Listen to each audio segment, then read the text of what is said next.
Par des réformes, il faut dépolitiser ces nids. Des gens intègres, c'est les bras séculiers de Nanga. C'est le Nanga dans une autre peau. Tolingi état des droits de la santé. Bakangi kamere, tobeti maboko.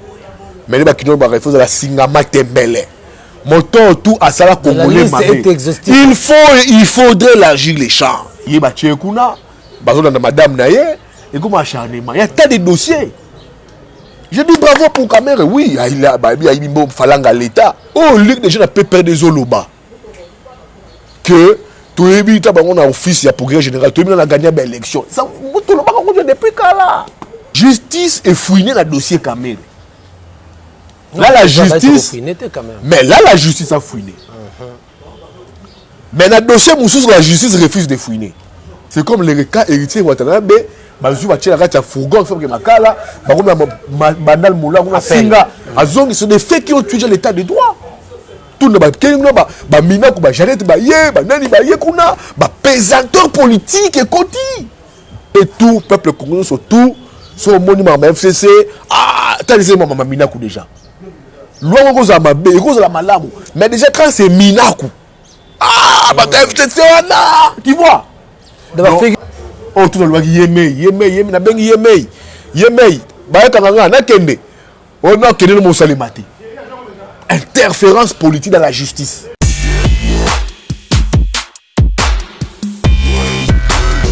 Mesdames, Messieurs, bonjour, bonsoir, ça dépend beaucoup l'andabiso à travers Mikilia Poto partout où vous pouvez confiance vous l'en émission Nabino les talk où ils allaient traiter la question d'actualité au Kanamboka il y a République démocratique du Congo il y a beaucoup de choses à dire mais et là sur ce plateau na kozalanga motema vanda bana pesi mbote mingi na maman Viviane Stoll de Bundes Hollande Rabiso ali fidèle il y a 13 télévision puis ali fidèle il y a ba chaîne Nabiso News alors le sur ce plateau nazali na monamboka oyazali analyste politique confrère journaliste azana parti pris alors toujours au milieu du village bien sûr mais na katine atala rapena ba na moi oyaye akomisaka mais du moins na ba itandoike azara toujours objectif monamboka Yves Bouya oyo aliana batembele mais azana bonjour ndeko bonjour ndeko na ngai de bonne santé ça va ça te bien mais ngamo za bien parce que Congo za bien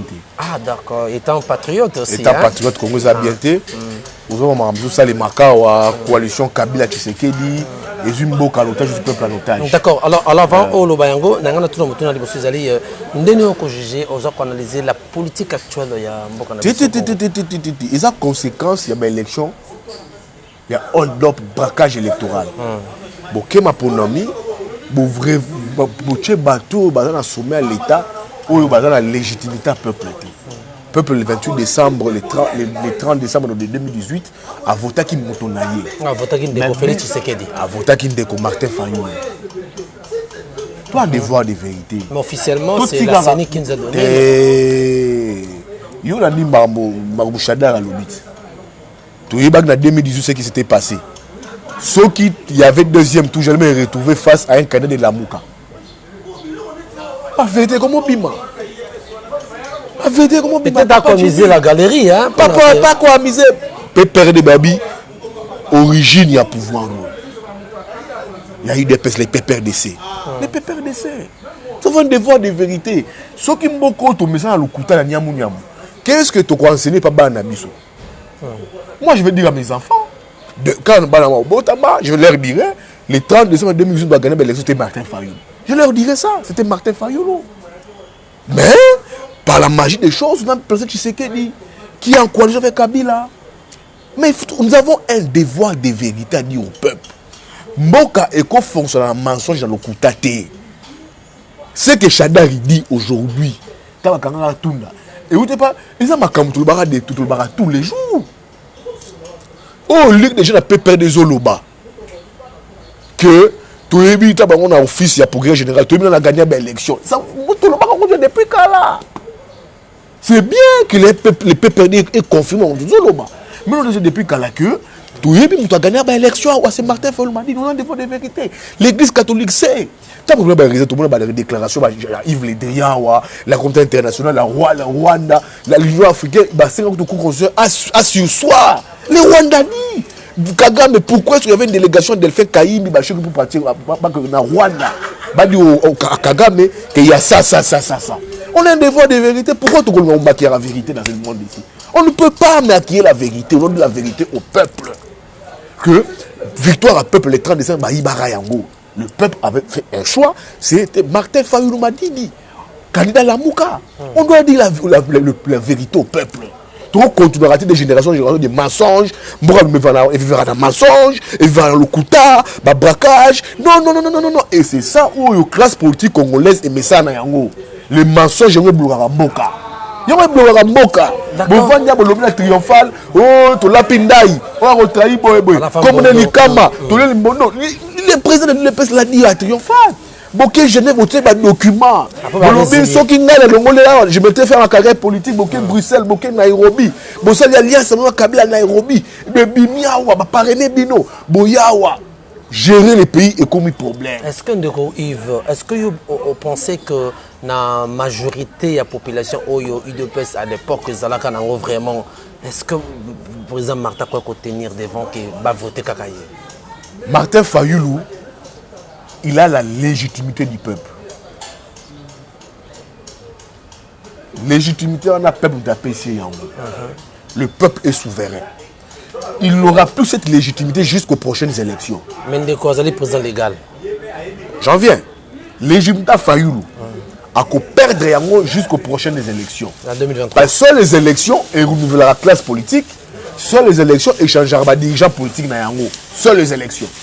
Seules les élections. Mais aussi longtemps qu'il n'y aura pas d'élection, il va garder cette légitimité-là. En 2023, le peuple, à cause de la légitimité, a confié par Moutoumoussou. Qui lui a donné cette légitimité? C'est le peuple. Aux élections, il y a le 30 décembre 2018. Le peuple vota qui marque, je l'ai dit. Mais la CENI nous a montré une autre figure quand même. La CENI là, toujours pour Makamarosa Malonda. Tout pour Makamarosa Malonda. Hein, Jimmy? Tout pour Makamarosa Malonda. Pourquoi Kabila veut placer Rosa Malonda dans la CENI? C'est pour ses intérêts. Il veut contrôler les prochaines élections. Pendant que lui ne sera pas candidat. Alors, il y a un lobby, on veut que la CENI soit dépolitisée. Il faut des réformes à la CENI. Il faut auditer CENI. Et même les fichiers électoraux. Il faut des réformes. Pour qu'il y ait une élection dans la CENI. Dans la Kabila. Il faut une CENI neutre. Surtout comme les pour nommer ça, nommer dirigeant, président de la République, peuple se reconnaître naïe. Peuple, oui, je reconnais avoir voté Jimmy. Toqué dans l'élection à députés nationaux, tout comme provinciaux. Peuple reconnaît l'élection où on a voté qui un tel. Oui, je me reconnais qu'il appelle ça qui est voix. Mais il y a une élection pour une cour constitutionnelle et barré. Oh, ils ont confondu un guilaté, battu un tel. Oh, ils ont safouté, battu un tel. Oh, ils ont christian, ils ont liézé, ils ont moukébaïté. Cour constitutionnelle. On n'en a jamais vu ça.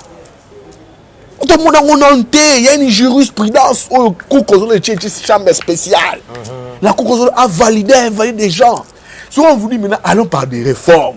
Réforme, moi, et aujourd'hui, nous sommes tout à l'aise. L'EF, c'est ça pour les réformes. Cache pour la réforme. L'Amouka pour la réforme. Mais trouver un cadre, un consensus. Pendant que 2023, comme à l'issue sur Makamboyo, oh boy. En 2006, lors des élections, Ben Baga les élections. On dit, Bemba gagne l'élection, c'est Kabila qui a gagné. Bemba, malgré lui, il accepte. 2011, Tshisekedi papa gagne les élections. Non, tu vas un bébé. Tu vas un bébé, tout comme ça. 2018, Fayulu, on peut comprendre pourquoi nous devons avoir des élections crédibles et transparentes en 2023. Nous devons passer par des réformes, il faut dépolitiser CENI. Des gens intègres, Rosa Malonda, c'est les bras séculiers de Nanga. C'est le Nanga dans une autre peau. Il va refléter la volonté du FCC. En 2018, Fayulu gagne les élections. Fayulu gagne les élections en 2018. Mais non, c'est pas Fayulu. Les deux autres personnes de la République, Sangani, Marana Bango, jeter en pâture volonté à peuple. Tu crées coalition, tu avances, tu kende, tu gérer Mboka. Mais Nego Jimmy, nous venons au Congo. Où en sommes-nous? Mokezawapi, la coalition. Où en sommes-nous? Merci beaucoup. Parce que, les fruits, il y a braquage électoral. Hold-up électoral. Oh, le PCBiso, qui simbi. Coalition. Il va bien qui simbi, c'est un monstre. Qui simbi, exact, qui simbi. Exact, exact, macrocéphale. Macrocéphale. Qui simbi, coalition. Exact, qui simbi. Coalition, les PCBiso, qui simbi. C'est pas normal. Sur Mbok, il faut continuer à Bongo. D'accord, nous, il faut te poser déjà des jalons de bonnes élections équitables et transparentes. Tu vois les élections qui bavani bana funa ba voter Kovwengila pour la bango c'est Kovwengila. Peuple bien non tu voter Kovwengila. Tu voter Jimmy, c'est ça. Ba respecter peuple, souveraineté à peuple. Et c'est depuis 60 ba respecter ka choix à peuple tu. Surtout la crise congolaise nous surtout. C'est né au lendemain des élections. La crise à légitimité. Et c'est des crises à légitimité qui ne font jamais avancer les pays. C'est depuis 60. Et à l'heure de Zokendawa, na macrocéphale FCC Kachouana, qui simbi on doit craindre un troisième larron. On doit craindre un troisième larron. Mais qui simbi, c'est un monstre. Donc, le terme approprié à l'ingénieur, c'est qui simbi. To banga troisième larron. To monango Kasavubu Lumumba. Le troisième larron c'était qui? Mobutu. C'est interpellateur ce que j'ai dit. Craignons un troisième larron. D'accord. Tout ça, bah, crise à légitimité. Respectons la volonté du peuple. Ngati na kokufa. Ce qui nous a appelé ngata ve molai. J'ai la bande nga oyoyo. Non, c'est pas une chronologie de l'élection. Il y a 2018, il y a 2023, mais moi je dirais à mes enfants, dans ma génération, il y a l'élection le 30 décembre 2018, c'est Martin Fayulu Madidi. Le peuple l'a voté avec la coalition de Lamouka. Vous avez décidé? Dans un décidé. Ah d'accord, parce que nous, est-ce qu'il y a un côté à pouvoir, un côté à Nini, tout ça. Je dois revenir dans un décidé. Je crois à des convictions. Ah, ok. Je crois à des convictions. D'accord, j'ai un devoir de vérité. Parce qu'on a un métier faiblé, hein. Tout le monde a un pays. Ouais, c'est ça le problème. Sauf que la moutou a libanda. Na fait le carte pour la prochaine un peu sur la relation dans la carte il y a UNPC. Je ne fais que mon travail et j'aime le faire sans pour autant léser des gens. J'aime le faire en toute transparence, toute objectivité. Les jours où je vais dire à mon président agir ma baie. Nego Jimmy, quand le président Fayulu a sali ma baie. On dit, me rappelle moi, président Félix. Non, il y a gratuité enseignement. D'accord. Et soulager mes parents. Mais bien qu'ils sont pataugés. Il faut avoir un mécanisme. Oh yo yo, et continuez bien. Parce qu'ils sont pataugés. Je lui ai dit bonjour. J'ai applaudi. Moi, je suis légaliste. Face aux faits, je recule. Ils gratuité. J'ai dit bravo. Mais ils ont pataugé. Il faut pas mesurer d'encadrement. C'est ça. Et soulager mes parents. Et soulager un peu mes parents. Ma classe, plein de minutes, c'est bon. Mais il faut maintenant coacher ma mesure d'encadrement pour les épées, éducation, les épées enseignants. Parce que ça appelle un truc vraiment équitable et bénéfique à tout le monde. Merci, très bien répondu, Ndeko Yves. Alors, Tokotana, vraiment, pesaki actualité, ça la moins. Mbilinga na classe politique, les lots que l'état de droit aux a prôné pendant longtemps par le feu Tshisekedi ou Akufo Papa Etienne et les lots moi na pouvoir pe à Kolanda Lokoloana. Alors bakangi ndeko Kamere son jour on a applaudi Tomoni mais Tomoni sikoyo ndeko ministre vice-premier ministre au ya justice ndeko Célestin interpellé qui est il faut usage de faux ou il y a ça qui est dans le Parlement sans être discuté dans le Conseil des ministres Toyoka qui semblerait que président Betaki Lobo qu'on a mis ça mais na kada c'est une queue de poisson il continue d'abord kangaye et ça qui commissariat provincial commissariat général des basois qui n'est pas remettre comme on a babi arrêté après 4 heures du temps libéré. Comment vous analysez Tozo Keneka sur le état de droit, dans le vrai sens du mot, ou bien il y a 2 poids 2 mesures? Neko, ndeko situation ndeko Kamere ngala betaki maboko nobeza mbongo ya bana mboka soki mikili ya poto mboka évolue akana ba fiski bayibaka l'état te mais bato awa a Ilana Joshua Félix bayibi l'état c'est le fond de la République ya mboka ba contrôler ba congolais je dis bravo mais est-ce que kaka na niveau à Kamere te comme un acharnement yeba tchekuna bazona na madame naye et comme acharnement il y a tas de dossiers. Je dis bravo pour Kamere, oui, il a falanga l'état procès public na beti mabongo ils ont bon médiatisé mais ils ont bon ba congolais ngai na ko jamais ko soutenir muto ba bon ba congolais je peux pas oh azala nani azala muto entourage muto famille je peux pas ils ont bon ba congolais suer ba congolais oh azala na passe mais vous volez encore ce peuple congolais. Je dis bravo. Mais il faudrait, dans le poteau, élargir les champs. Bato Bazalia bataille Mei. Bazalia. Bato 200 millions, Bazali. Bato Bukanga Lonzo. Bazali. Sans suite. Bato regard modulaire. Bazali. Surfacturation, il y a même l'intelligence, 40 millions. Bazali. Bato yo baza ba commandita ba orchestre ba liwa ya ba congolais wa. Liwa ya Rossi Chimanga. Liwa Thérèse Kapangala. Bato yo batumba bato na siège à MLP. Ba fausse commune. Fausse commune. Bato batumba bato na ba résidence ya UDPS. UDPS c'est Kunda ba lela ba Martin ba yango bazali.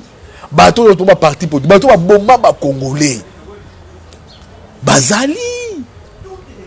Justice est fouinée dans le dossier Kamere. Là la justice mais là la justice a fouiné. Mais dans le dossier Moussous la justice refuse de fouiner. Tel que ba dossier ba tatanga wat. Ba dossier wa, ba dossier de Belawa, ba dossier les gens qui doivent la République, les gens qui sont plus riches que la République. Et les gens qui sont plus riches que la République Bazali. Ou ba cas avéré très sérieux détournement Bazali. Ou ba Bazali. Il faudrait élargir les champs. Botika justice la Moussana. C'est un loi qui passe Célestin pe. Célestin wana ezali, yo tout ça qui habillé avant que a cela na yémé. Yémé c'est qui? Ngala habité na yémé ya ngala nani. Donc je me suis rendu compte au dossier président de la République, il y a ça yémé to bien quoi yémé ça là. Moi ça m'étonne.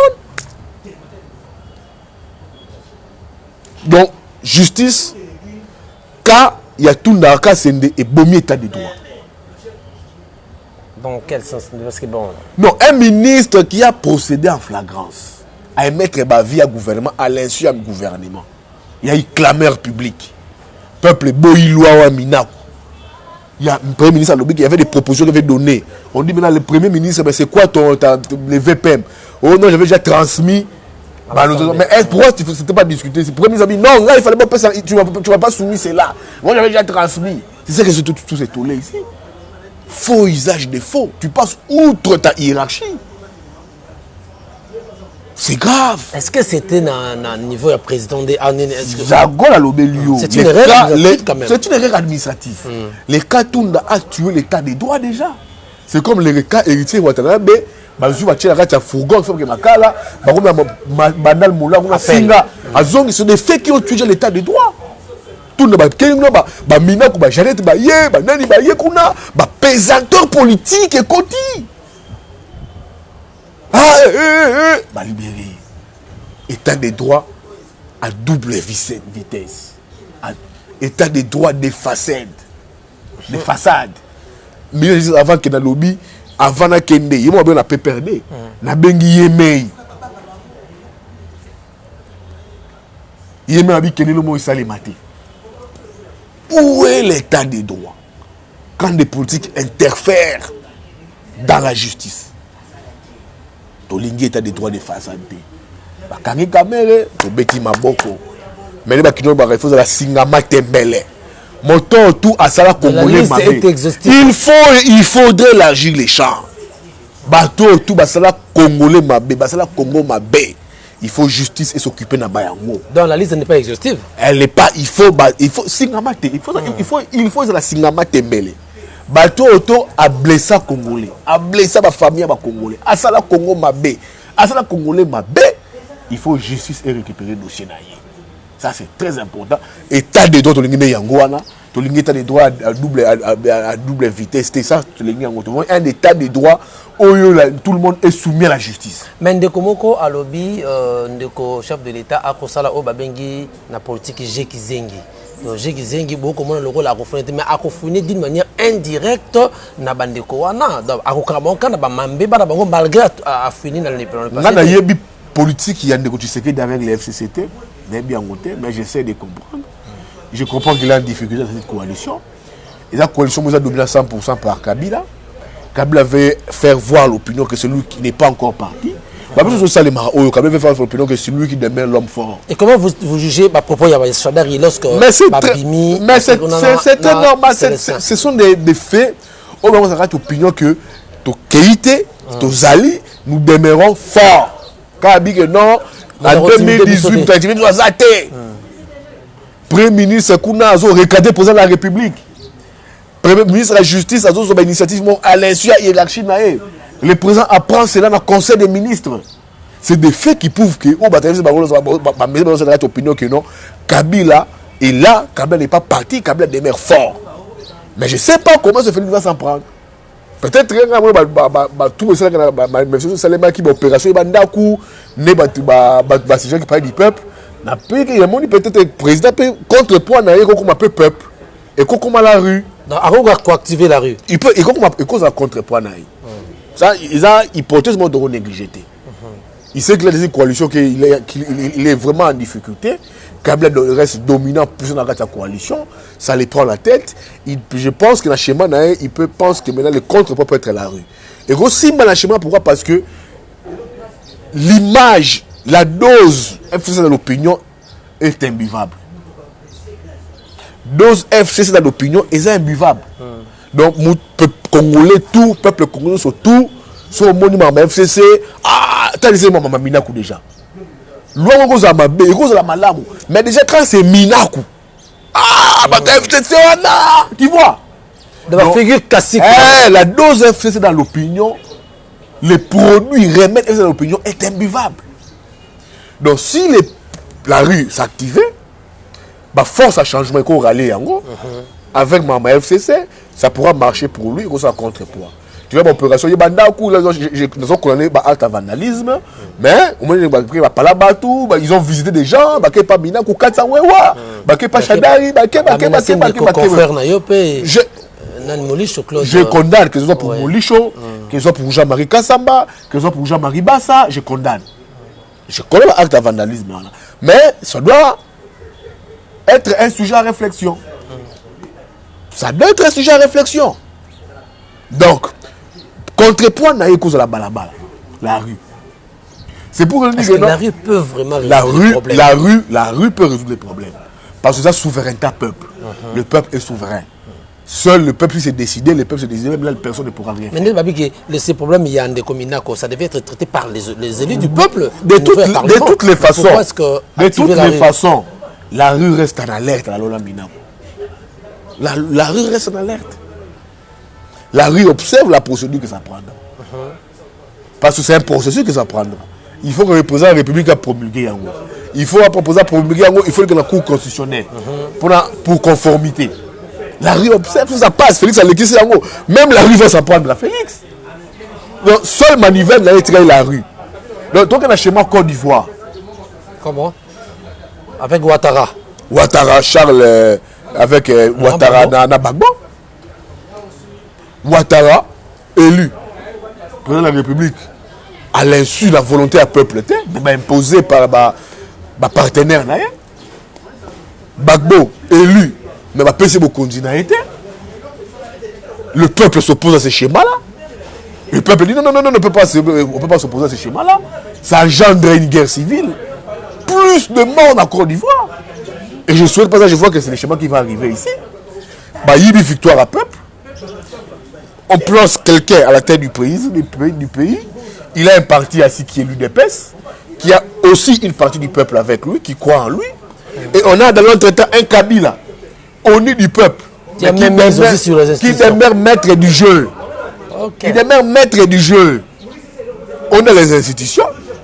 Et le peuple comprend, la partie du peuple, on a besoin de président de la République, va comprendre que nous sommes mis en minorité, et nous sommes un peuple solide, on peut mener des actions, et qu'on fait engloutir. Et ça peut nous conduire à une guerre civile ici.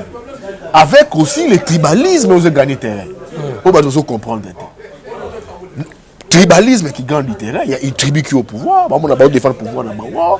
Il y a un camp politique qui est ONU, c'est le FCC. ONU, c'est le FCC. Couleur, on va attaquer votre FCC côté, on va taper perdre. Donc, moi, je crains que tout comme une instabilité. Je crains fort tout comme une instabilité. Est-ce que coalition, qui sera perdant, qui sera gagnant? Si la coalition, c'est encore qui serait qui va perdre. Dans quel sens on perd? La Constitution ne reconnaît pas. D'abord, pour le Parlement, il faut une procédure à suivre. Il faut convoquer la présidente des chambres du Parlement et les premiers ministres qui sont tous sous les bottes de Kabila, du FCC. Tous sont dans les bottes, sous les bottes de Kabila. Il lui sera difficile. Je ne sais pas. Cette option, c'est seul le peuple. C'est là où je dis, seul le peuple a la responsabilité. Je ne vois pas Félix Tshisekedi prendre ces responsabilités-là. Seul le peuple, si le peuple les prend, je crée une guerre civile avec le tribalisme qui s'installe ici, qui a gagné du terrain, c'est très sûr. Trop bien, nous sommes les journalistes, mais on comprend que le tribalisme a gagné du terrain. Donc, quand on va à la coalition, c'est Félix qui va perdre. Donc, il va que rester dans l'institution présidente de la République, avec son cabinet, mais toutes les institutions seront gérées par la Là, dans la cohabitation de coalition. La Constitution ne reconnaît pas la coalition. La coalition, c'est des faits. Donc, il y a la République aux la majorité, dans l'institution. Tout vanda. Mais tout ça, la partage dans l'institution, au sein des institutions, c'est dans les entreprises publiques. Il y a deux monde. C'est la coalition. Mais la cohabitation. La cohabitation, les FCC récupèrent tout. Batiki Luka présidence avec la membre cabinet. Les FCC récupèrent tout. Les premiers ministres, les ministres, les entreprises, les FCC peuvent aussi aller coaliser avec d'autres forces. Dans cette coalition, les FCC dit que non, comme on n'est pas avec les cash, on peut créer un gouvernement avec la Mouka. C'est de leur droit. C'est ça la cohabitation. Donc les FCC gèrent tout. Président, à part la présidence, Félix va rester là. Tous les gouvernements, ça sera, mais les FCC disent que non, pour qu'il y ait équilibre, ils peuvent aussi tendre la main à la Mouka. À toutes les forces, selon son choix. Et encore, Félix s'est encore mis en difficulté. Alors, il faut toujours la souverain primaire. Le peuple va accepter cela. Point d'interrogation. Le peuple a montré le 28 décembre pour gagner une victoire. Le peuple va accepter cela, on ne sait pas. C'est là où j'ai dit, le seul schéma, il y a Félix, ça peut être la rue. Ça peut être la rue. Ça peut être la rue. Mais dans la coalition, ça sera difficile pour lui. D'accord, mesdames et messieurs, je crois, émission d'Abisso, le talk, il y aura plus aussi le décryptage, parce que quand on dit décryptage, ils répondent à des questions comment et pourquoi. Donc, on dit tout le awa. Alors, on dit que Yves, ministre Célestin Tunda, Yakasende, Oyo, proposé loi, animaki loi, il y a en fait à déposer Kango, ndeko Obe Minako, ndeko Sakata. Alors, d'après ton canaliste, c'était dans quel esprit ndeko Minako Nasakata proposer qui loi wana? Tiens, on a esprit pour se créer bouclier autour d'un bouclier protecteur. Loi Minako, ils ont caporalisé magistrature, justice plutôt. Ils ont fait ça plein pouvoir dans le ministre de la Justice, qui est sous tutelle, il y a FCC. À tout moment, il y aura des poursuites, il y aura toujours des injonctions qui seront données, X, Y, Kossimbate. C'est ça le schéma. Les FCC comprennent quand il y a coalition, c'est seul, c'est la seule personne qui bénéficie d'un bouclier protecteur, c'est Kabila. La loi portant statut d'ancien chef de l'État. Ça ne protège que Kabila. Et sa famille, et c'est bien. Et sa famille, et c'est bien. Pour aussi Kabila, c'est toute une procédure aujourd'hui, une grande procédure. Ça ne protège que Kabila. Les gens voient maintenant, qu'est-ce qu'on doit faire? Il faut trouver un schéma. Il y a une loi où il y a les cas pour ne pas se protéger. Dans l'entretemps, il y avait un schéma. Là-bas, le ministre de la Justice a activé déjà la loi Naye. Il a écrit au Parlement que le gouvernement est d'accord dans la loi Wana.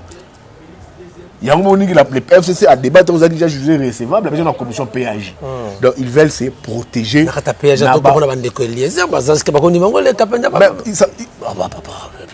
Les FCC majoritaire, quand c'est jugé recevable à la plénière, c'est déjà les Sables vont adopter cela.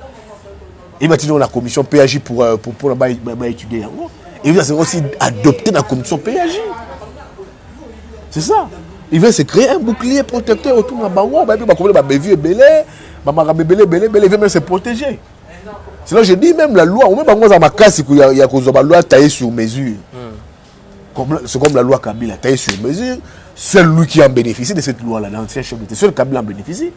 Actuellement. Oui, c'est seul Kabila qui en bénéficie. C'est une loi. Il y a parlement portant statut sur les anciens chefs de l'État. Kabila n'a pas été le seul chef de l'État ici. Il y a Mobutu, il y a des Kasavubu, il y a des Mouzé, que ce soit son père. Mais je constate que lui-même en bénéficie. Il faut que Mobutu ne pas bénéficier de la loi en paix. Il faut que Kasavubu en bénéficie de la loi en paix. Donc, les fait des lois sur mesure pour la bango, pour se construire, pour se soustraire dans la poursuite judiciaire. Parce que mon a déjà danger koya na ba kambuya 100 jours. Parce que mon a danger pesoya un partenaire de taille en de partenaire doit 1 million FPI. Ce qui est très dangereux pour et puis baza est belé, balar ba go passe. Et qui ndaka non voit là ba go passe. $50 pour na voilà, et 25 pour na national. Et c'est des gens qui veulent se protéger. Mais tout cas, moi, partage nous et c'est des gens qui doivent se justifier dans l'acte comme État. Ils doivent se justifier. Je ne veux pas un état de droit taillé sur mesure. Un état de droit à double vitesse des façades. Kangi Kamere, to beti maboko. Ana boloko, Kamera yibi, et mbongo à l'état. Oui, to beti maboko. Mais Batumisus wana. O bazana mbongo à République. Basala Congolais mabé. Babon Congolais, Banura Congolais. Il faut pas les caper. Juger c'est poursuivre Bango. Mais donc comment le Félix en est une volonté état de droit, mais dans une volonté on est kendi. Il y a une zone de la yo. Ils ont des façades T. Voilà on encourager. Ils ont des façades T. Ils ont été sur 2-3 personnes T, sur une famille non. Il faut pas élargir les chances. Ils ont la Singama Tembele. Il y a des gens qui sont plus riches que la République. Il y a la République. Il y a l'État. À part Cameroun, il y a belé. Mais il faut que l'État de droit présent au premier. Et là, n'a pas bango. Ils sont là, moutoumon côté. Et là, n'a pas bango. Il y a des gens ici, FC sont à l'aise. Ils sont à l'aise. FCC. Mais FCC, non. La justice a fouillé pour les cas Cameroun. La justice doit aussi fouiller pour la Batouana qui ont fait du mal aux Congolais, qui ont torpillé les Congolais, qui ont fait du mal au Congo. Comme la justice a pris le temps de fouiller sur les cas Cameroun, il faut que la justice me fouille, peut-être pas Coco Kaoudi, dossier PO, Minakou 1 million à FPI. Coco Kaoudi doit fouiller. 550 millions. Coco Kaoudi va fouiller.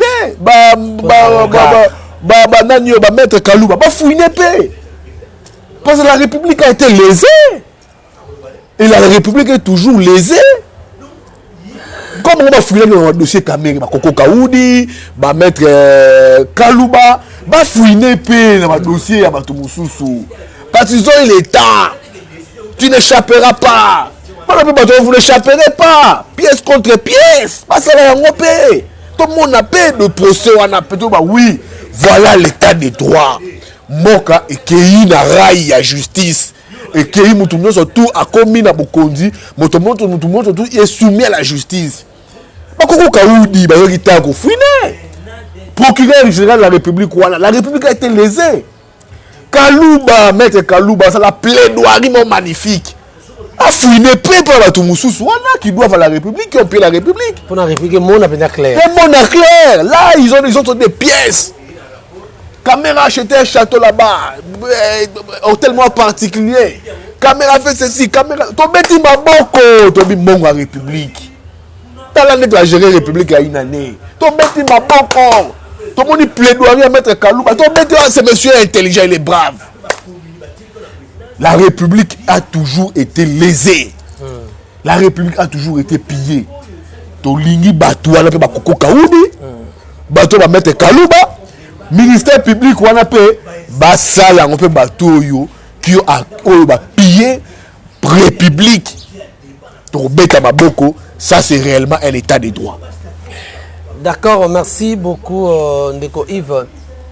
Na phrase moko lorsque Ndeko Célestin Abimaki accueilli directement à se diriger vers siège Tabango à lobby di Kamourabi bisonde mutunga mutona sali que état de droit oyo et comme aboye nga mutu initiateur boye. Comment vous comprenez cela parce que ils ont appuyé par son secrétaire général secrétaire permanent à parti Chadari.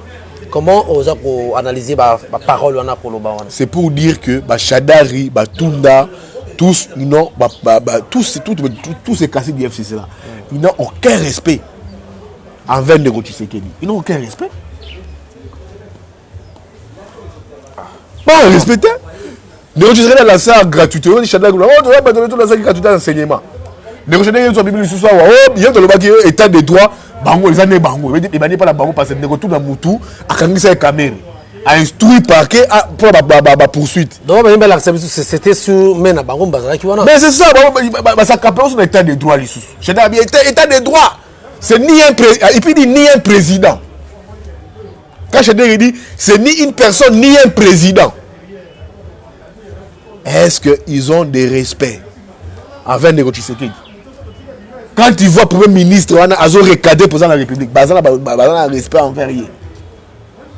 La conséquence, c'est que le résultat est une élection mal organisée. Et puis, Sibiso monstre Moko à 100 000 têtes qui simbi. Coalition FCC, comme qui simbi. Parce que ils ont macrocéphale. Ils ont peuple en otage. Le peuple souffre. La conséquence, c'est quoi? Les pays où ils vont rester comme ça, Tina fait un mandat Kabila Félix. Ils vont se neutraliser.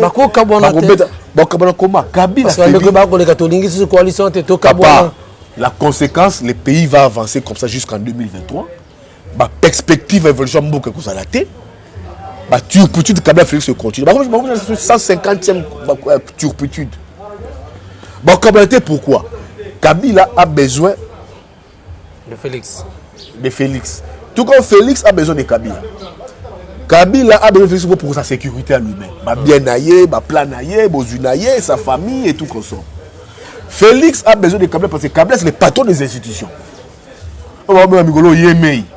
Oh tout le monde Yemei, na bengi Yemei. Ba kanganga na kende. On a kende no salimate. Interférence politique dans la justice. Mais lui n'est pas à Kinshasa, il semblerait.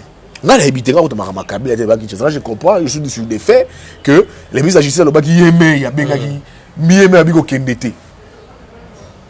Yemei, la bengi Yemei, n'a que toi Kendete Yemei Abi Kende. Est-ce que vous comprenez ma cambango? Donc ça signifie quoi? Au-dessus de l'institution présidente de la République, Mondoussou a l'équipe Azali. Montoya au chapeauté. Mais nous à Moïsali. C'est ça le message, c'est ça la communication. C'est ça le message. Donc au-dessus de l'institution présidente de la République, Motomoussou Azali Kolonaye, ou Chapotakaye, autorité morale. C'est grave. Yemé Kende. Donc comment est-ce que Moka est comme géré? Pour la Nini, ministre, premier ministre, bazan a respect à tam son comme moquette et pas de Tshisekedi. Bazan respecté. Aucun respect. Yemei. Donc Yemoko, Yamukolo. Yemei. Yamukolo. On l'équipe bango. Ya makasi. Ya makasi. Donc yeme yo yangwana yo mukolo. On l'équipe bango ya makasi. Yo ne.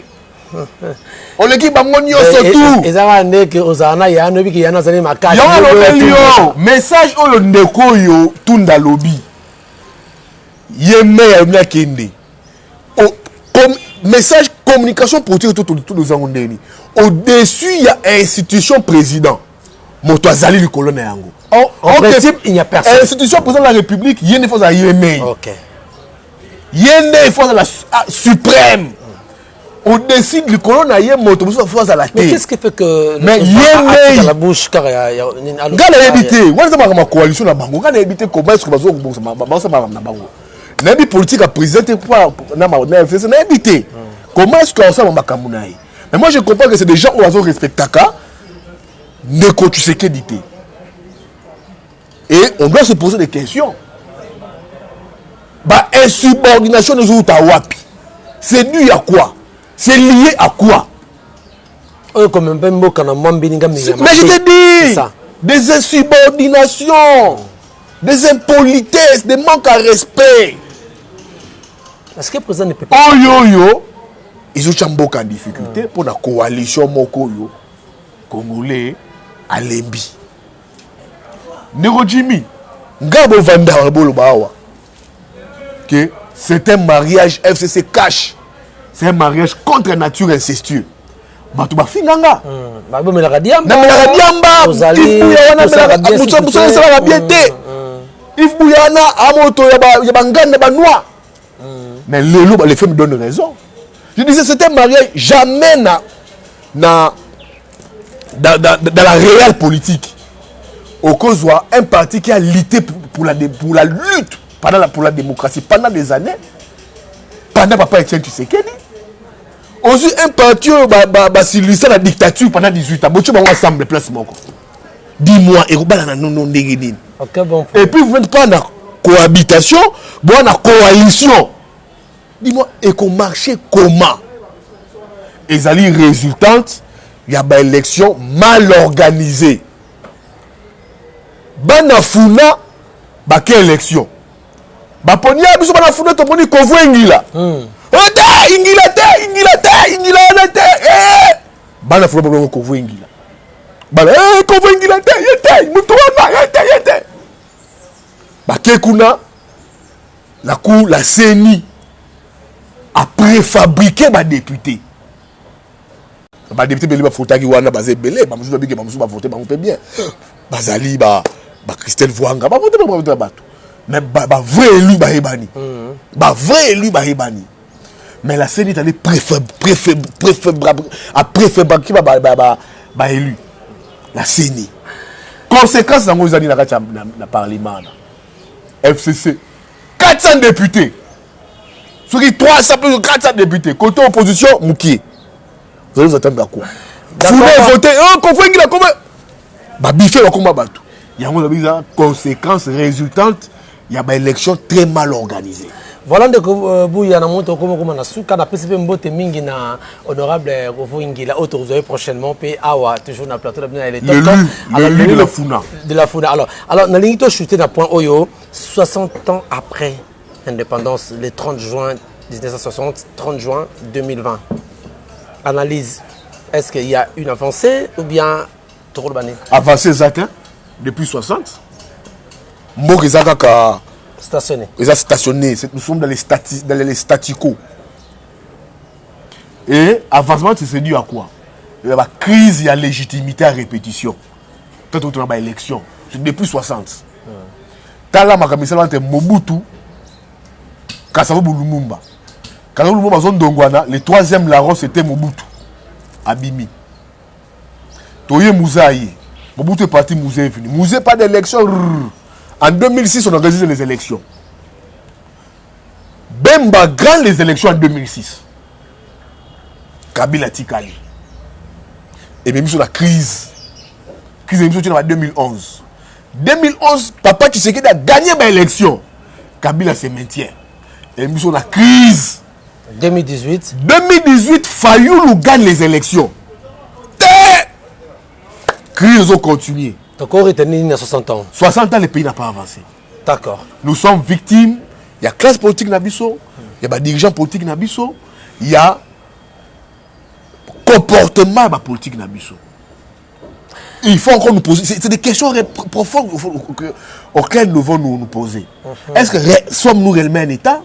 Sommes-nous réellement une nation? Nous avons quel genre de dirigeants politiques? C'est des questions qui entrent en compte. Et tout ça, ce monde a bien. La majeure partie, ils allient le système électoral. Ils ont mabé. Tous alliés, on a chuté. Au moniteur 2023, de Kabila a Rosa Malonda.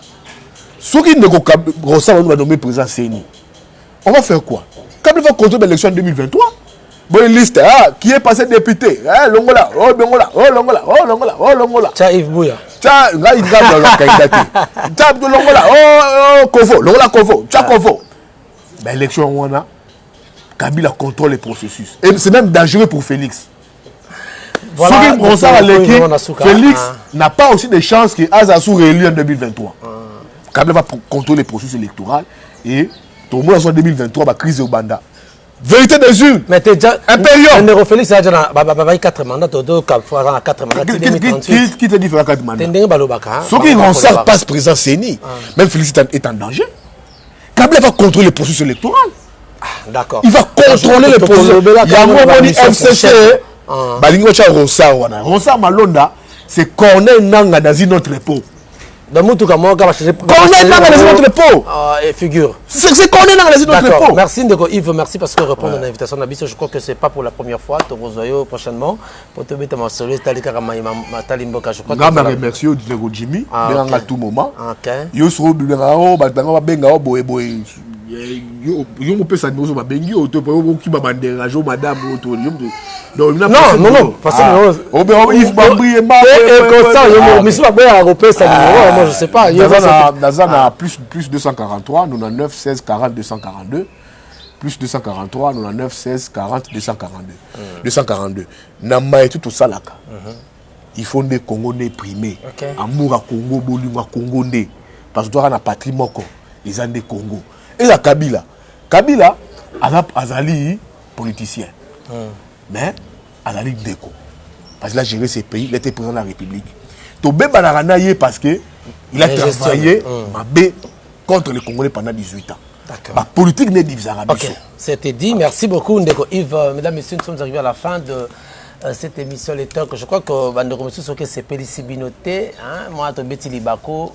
Mitu nizaki yangai mi yanezali ya babiyano ezali ndeko Yves ce qui ba remarque na ba suggestion zali les numéros sont là bobenga biso mais bo finga te parce que biso to ko lukara pour intérêt yamboka na pour terminer prochainement to rozalana honorable Kovo Ngila vraiment to ko inviter ye na plateau akoloba mais matali mboka. Alors merci na bandeko balandi biso Bob ozaki côté ya caméra Bob Sakadika merci na bandeko nyonso papimbayo o akolanda biso merci na mixto, mixto, ndama pambola yo, soki nzamba zongi te, tokutani prochainement. Ciao.